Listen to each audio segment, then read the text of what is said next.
계속해서 수은주가 경신하는 무도입니다. 1994년도에 있었던 약 한 달 가까이의 그 찜통 더위가 다시 재현되고 있고, 아직 그 뚜렷한 비 소식도 없어서 상당히 오랜 기간 이 무더위가 지속될 거라는 불행한 기상청의 예측. 저는 기상청이 요즘 잘 못 맞춰서 그 예측 좀 빗나갔으면 좋겠는데 기후가 그러지 않을 것 같아요. 그래서 잠을 못 자고, 여러분 이런 날씨에 어느 또 지역에서는 정전이 돼서 600가구가 밤새도록 고통에 시달렸다는 겁니다. 만약 전기가 끊어진다면, 물이 공급이 안 된다면, 그리고 우리에게 끊임없이 이런 폭염이 이어진다면 여러분 우리는 어떻게 생존을 할까? 어쩌면 이 땅에 누리는 이 모든 것들이 편리한 것 같지만 운명의 이가 결국 발전들이 우리를 더 지옥과 같은 현실로 넣을 수 있다는 두려움도 있습니다. 저도 잠을 못 자고 제 방에 올라가면 보통 수온주가 34도입니다. 에어컨을 켜고 2시간을 지나도 1도가 잘 안 내려갑니다. 그래서 별짓 다 해보고, 문을 열자니 모기가 들어오고 문을 닫자니 덥고, 참 힘들게 시간을 보내고 있고 다들 그럴 겁니다. 성경에는 잠자는 삶에 대해서 얘기합니다. 시편 127편에 보면 여호와께서 사랑하는 자에게 잠을 주시는도다. 한반도를 사랑하지 않는가 싶기도 하고, 그런데 여러분 잠 못 이룰 때 여러분 무슨 생각을 하십니까? 저는 지난 토요일날 새벽에 너무 더워서 1시 28분에 일어나서 4시 35분까지 하나님께서 3편의 글을 정리를 하게 하시더라고요. 그래서 제가 어려서부터 자라왔던 삶의 흔적들을 돌아보고 나는 누구인가를 생각해보고 내가 진정으로 하나님을 제대로 붙들고 있는가를 묵상을 하게 됐습니다. 3편의 글을 쓰고 나서 왜 이런 글을 쓰게 하셨지 했는데, 어제 설교 준비하면서 이 3편이 다 들어가요. 여러분 열대야로 잠 못 주무시면 그 시간 한번 하나님 앞에서 자기를 한번 생각해 보십시오. 내가 가는 길이 진정한 바른 길인지, 내가 알고 있는 내가 남들에게 비친 그대로인지를 한번 생각하는 것도 어차피 열대야를 주신 하나님 앞에서 우리의 영성에 도움이 되는 생각이 될 줄 믿습니다. 그래요. 저는 잠 못 들어서 이런 글을 한번 써봤습니다. 열대야, 창문을 열어놓고 모기가 판을 치고 창문을 닫으면 더위가 기승을 부리니 이래저래 여름 등살에 깊은 잠을 자기는 틀렸다. 더위보다 모기보다 잠들지 못하게 하는 것은 결코 용납되지 않을 사무친 그리움 때문이다. 기승전결에 구분 없이 지나온 삶의 흔적들이다. 그 헝클어진 인생이 쓰디쓴 각성제가 되어 깊은 잠을 들지 못하게 한다. 이 새벽이 다 되도록. 제가 뭘 그리워하고 있을까? 뭘 꿈꾸고 있을까? 하나님의 백성이라고 살면서도 여전히 세상에 대한 그리움과 허락되지 않은 것들에 대한 즐거움을 추구하는 삶.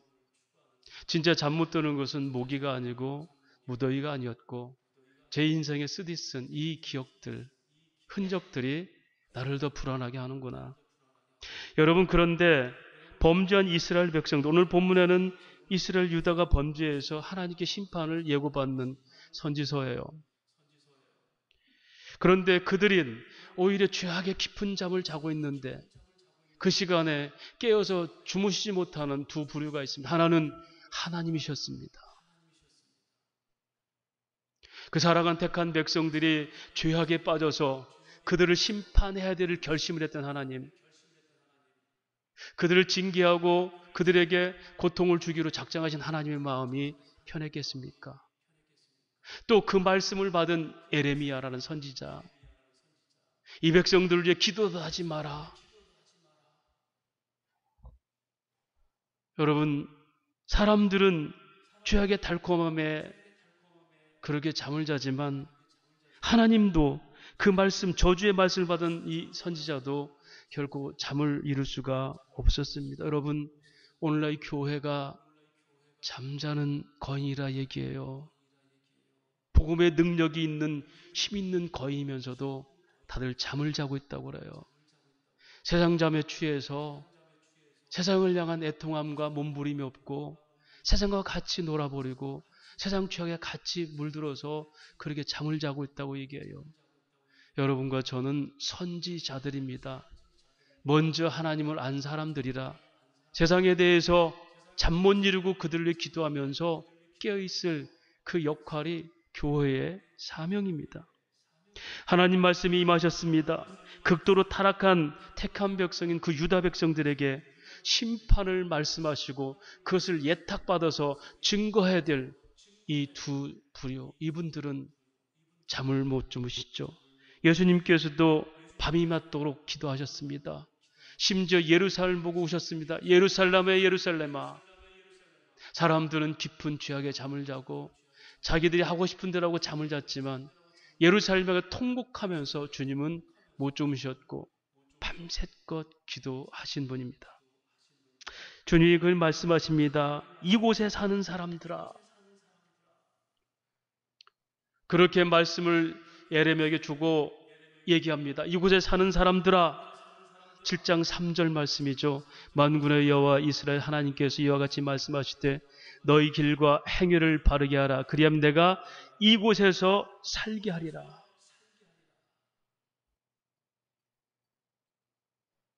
여러분, 지금 그들에게 너희 이곳에서 살게 할 거야 했을 때 그게 그들에게 좋은 소식이었을까요? 앞에 그 시대 그들을 향한 하나님의 경고의 심각한 얘기를 알아야 됩니다. 6장 22절에서 26절까지가 지금 그곳에 있는 그들에게 하는 얘기예요. 6장 22절부터 26절까지입니다. 여호와께서 이와 같이 말씀하시되 보라 한 민족이 북방에서 오며 큰 나라가 땅끝에서부터 떨쳐 일어나라니 그들은 활과 창을 잡았고 잔인하여 사랑이 없으며 그 목소리는 바다처럼 표효하는 소리라. 그들이 말을 타고 전사가지 다 대열을 버리고 시온의 딸인 너를 치리하느니라 하시도다. 우리가 그 소문을 들었으므로 손이 약하여졌고 고통이 우리를 잡았으므로 그 아픔이 해산하는 여인 같도다. 너희는 밭에도 나가지 말라. 길로도 다니지 말라. 원수의 칼이 있고 사방에 두려움이 있습니다. 딸 내 백성이 굵은 배를 두르고 재에서 구르며 독자를 이름가지 슬퍼하며 통곡할지어다. 멸망시킬 자가 갑자기 우리에게 올 것입니다.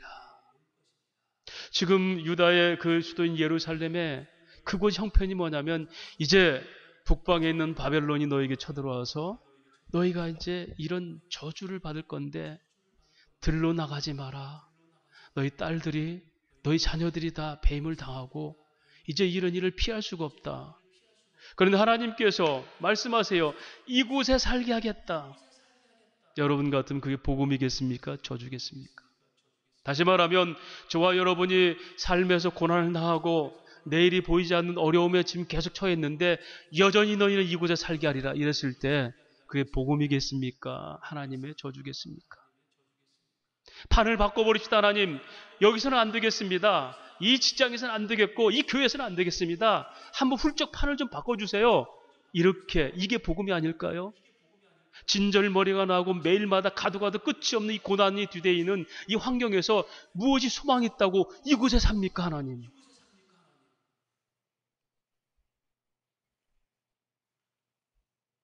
그런데 성경은 이곳에 살게 하리라 그래요. 오늘 저와 여러분의 가장 심각한 이곳의 상황이 어떤 것일까요? 경제가 어려운 것, 세상이 정이 없어지는 것, 살기가 어려운 것 아닙니다.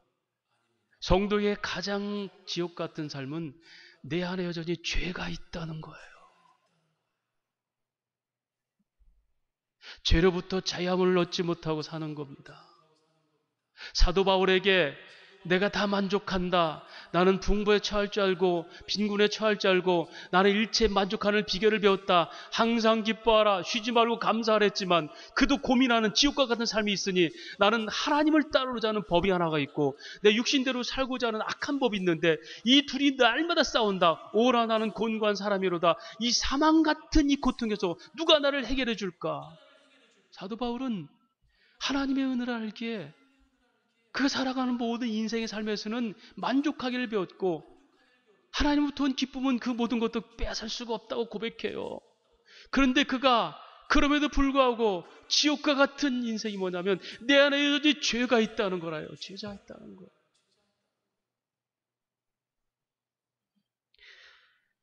그런 우리들에게 그 상태로 계속 네가 산다 했을 때 여러분 그게 복음일까요? 저주일까요? 여러분들이 꿈꾸는 하나님 나라가 어떤 것입니까? 지금 이 환경과 여러분의 환경 컨디션에서 그것이 하나님 나라라면 여러분 만족하시겠습니까? 끔찍하시겠습니까? 제가 극단적으로 표현해서 죄송해요. 제가 밑에서 목회할 때 그 김군자 지금은 권사님 되셨는데 손태원이라는 그 남편과 함께 사셨는데 이 남편이 1급 그 정비사 공장을 크게 부산 서면에서 했어요. 그래서 그 당시에 약 600억 정도의 돈을 벌었어요. 그래서 얼마나 이분이 시의원까지 하고 그랬는데 근데 가정에 대해서는 굉장히 포악했어요. 자녀들을 막 몽둥이로 패고 이 정도여서 제가 이것도 동영상 볼 건데 제가 실상을 얘기해 될지 모르겠지만 하여튼 그분들의 고백이에요. 그런데 어느 날 그분들이 사업을 하다가 이사를 와서 쫄딱 망해버린 거예요. 사기를 당해서. 광산을 투자하고 이렇게 해서. 그래가지고 이제 이 손태원 집사가 그땐 집사도 아니죠. 우리 교회에 있는 선교원에 선교 운전을 했어요. 조금이라도 담뱃값, 술값을 벌려고. 그러다가 우리 교사 하나가 전도해서 예수를 믿었어요. 그리고 그분이 변해가는 겁니다. 근데 정작 그분의 변화를 믿지 못하는 건 누구냐면 가족들이에요. 가족들이 남편의 그 소위 위험이죠. 두려움 때문에 같이 교회는 나오지만 남편하고 교회 다니는 것 자체를 싫어하고 꺼려해요. 어느 날 제가 그 집을 신방 가니까 우리 손태원 집사님 요 빨래가 여기 있고 김군자 집사님 빨래 이쪽에 있어요. 빨랫줄에. 그래서 아니 왜 빨랫줄이 따로 있으니까 빨래도 같이 널기 싫대요. 저 화상하고. 그리고 목사님 분명했습니다. 저 손태원이가 가는 하나님 나라는 난 안 갈 겁니다. 다른 하나님 나라 갈 겁니다. 결론적으로 그 손태원 집사가 술을 끊게 되고 담배를 들고 거꾸로 불을 붙여서 담배를 피울지 모르게 됐어요. 끊임없이 찬송가만 불러달라고 그래요. 어린아이같이 변한 거예요. 결국 권사님이 고백합니다.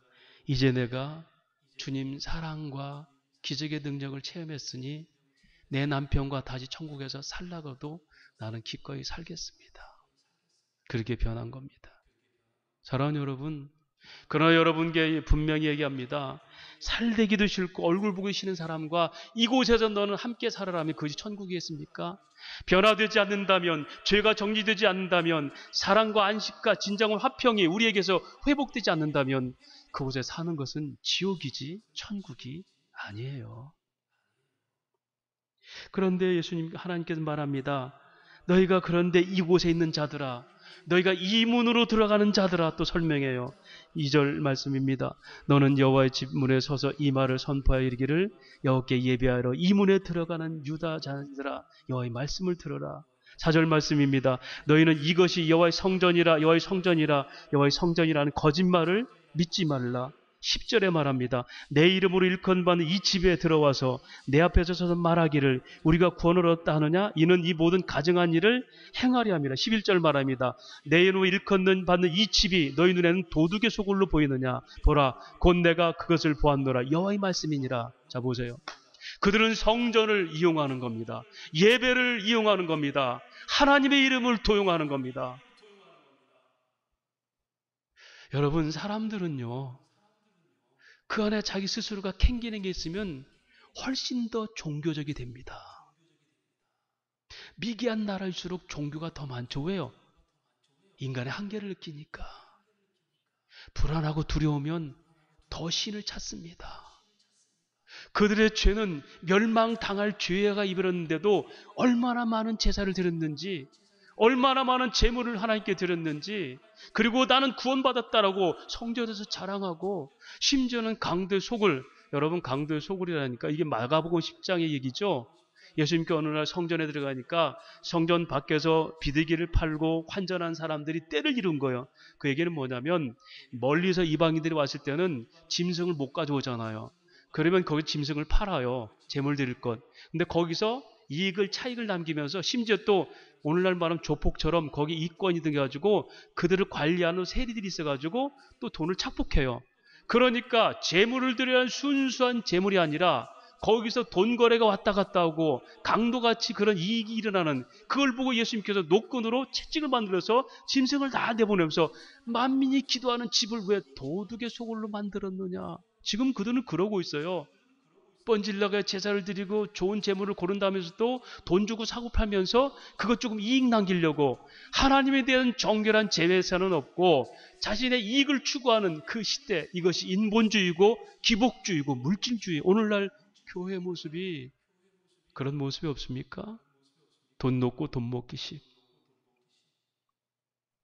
헌금 많이 하면 직분이 높아지고 직분을 받을 때도 뭔가를 또 해야 되고 돈 없